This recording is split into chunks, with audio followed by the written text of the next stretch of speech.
பைபிளையும் புரிந்து கொள்ளுங்கள், குரானையும் புரிந்து கொள்ளுங்கள். உண்மையான ஏக இறைவன் யார் என்பதை தெரிந்து கொள்ளுங்கள்.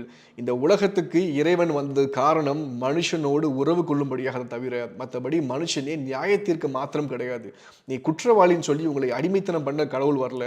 உன்னை நேசிக்கிற ஒரு மனுஷனாக உங்களை படைத்தது காரணமே பார்த்தீங்கன்னா, என்னுடைய சாயலை கடவுள் படைக்கும்போது கடவுள் சொல்றாரு, அவர் நம்ம மேல உள்ள பிரியத்து நிமித்தம் நம்மோடு அன்பு செலுத்தும்படியாக, நம்மளோடு உறவு கொள்ளும்படியாக தான் இறைவன் இந்த உலகத்துக்கு வந்ததாக பைபிள் நமக்கு போதிக்குது. ஆனா இந்த கடவுள் பார்க்கும்போது, குரான் கடவுள் பார்க்கும்போது, அவர் ஒரு தடவை கூட தன்னை பிதாவாக சொல்லவும் இல்ல. அவர் ஒரு எஜமானாக இருக்க ஆசைப்படுறார் தவிர, ஒரு எஜமானாக இருந்தோம்னா எதுக்கு உங்களை படைத்தாகணும்னு சொல்லி யோசிச்சு பாருங்க.